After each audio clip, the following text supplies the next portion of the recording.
Namun di sisi yang berbeda, dirinya tetap terjebak dalam rasa penasaran yang semakin menarik dirinya lebih dalam dan lebih dalam lagi. Dan orang seperti itu yang seringkali dihadapkan dengan kebingungan, gangguan mental, atau bahkan kegilaan ketika mempelajari sebuah ilmu.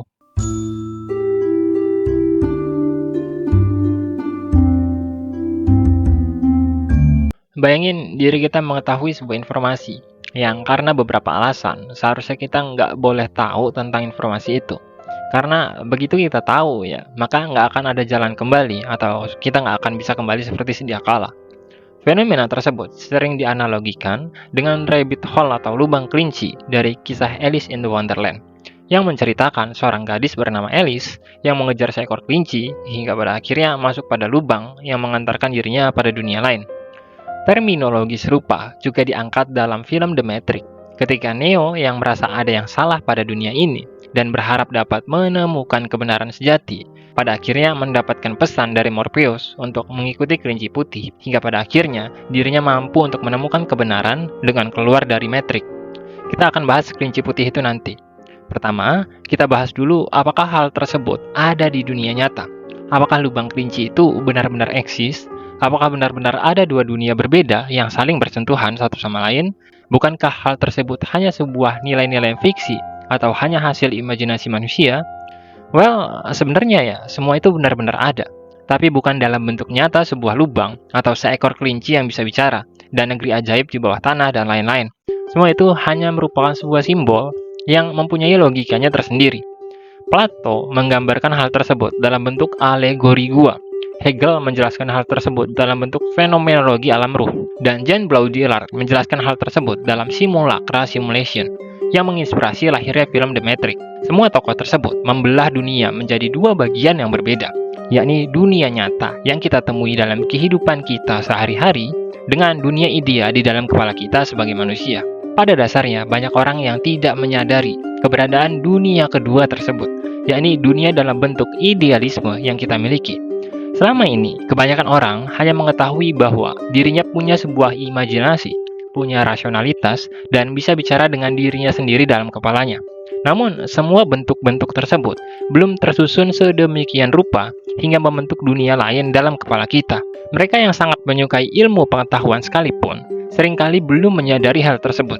Jadi, ketika mereka masuk ke dalam lubang kelinci atau tanpa sadar masuk dalam dunia idealisme miliknya, maka yang terjadi adalah kebingungan dan kecemasan hingga kondisi jiwanya terganggu atau bahkan berakhir dengan gangguan kesehatan mental.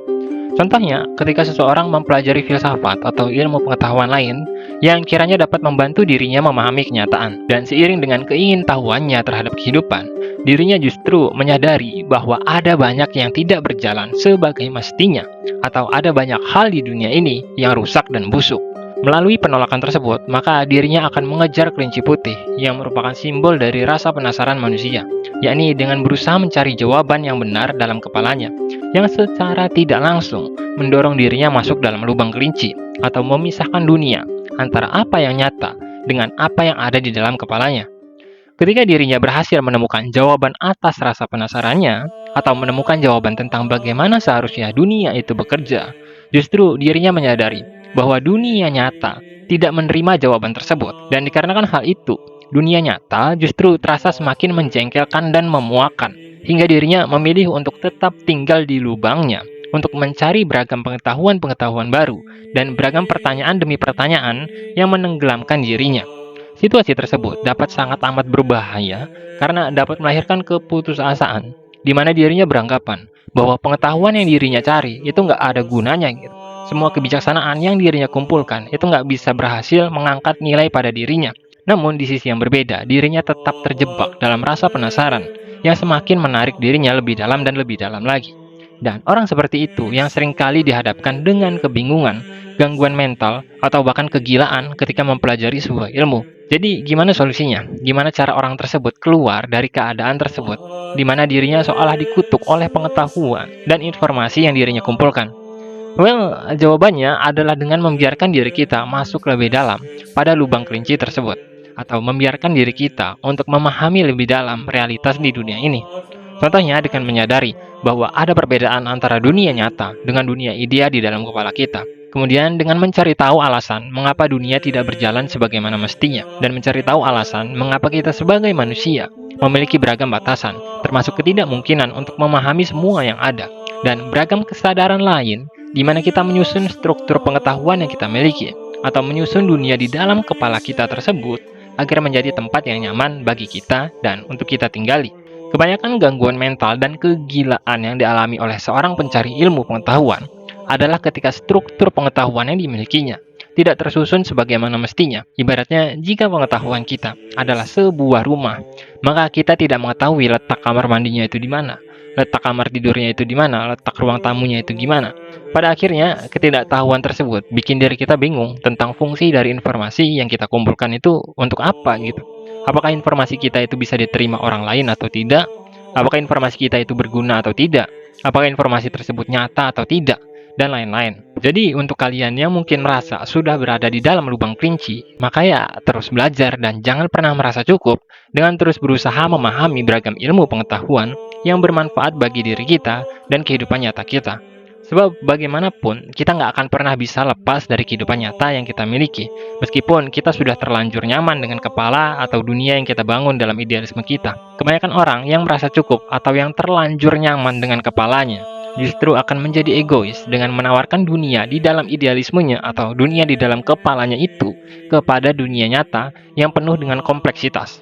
Dirinya beranggapan bahwa idealisme atau pengetahuan yang dimilikinya itu jauh lebih tinggi nilainya dari kenyataan itu sendiri, hingga pada akhirnya suatu saat nanti kenyataan membantai dirinya dengan beragam peristiwa atau fenomena tak terduga, dan akhirnya dirinya kembali berada dalam kebingungan dan berusaha menolak kenyataan. Tapi jujur ya, dengan kita membahas topik ini, maka secara tidak langsung kita secara bersama-sama sedang masuk ke dalam lubang kelinci itu sendiri. Khususnya bagi kalian yang mungkin sebelumnya nggak tahu rabbit hole itu apa, dan dua dunia itu apa. Dan sangat disayangkan video ini telah menyesatkan diri kalian pada jenis pengetahuan yang tidak akan pernah bisa lepas selamanya. Jadi ya, saya mohon maaf untuk itu.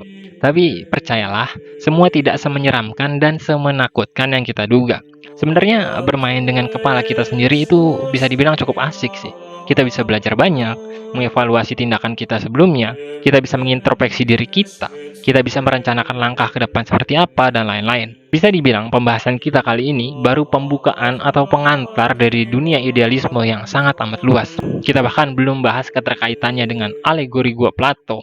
Kita bahkan belum bahas keterkaitannya dengan fenomenologi alam ruh milik Hegel yang membahas tentang bagaimana sih moralitas itu tercipta dan bagaimana dunia nyata dapat berjalan atas kendali dunia di dalam kepala manusia. Ya mungkin kapan-kapan kita bisa bahas hal itu.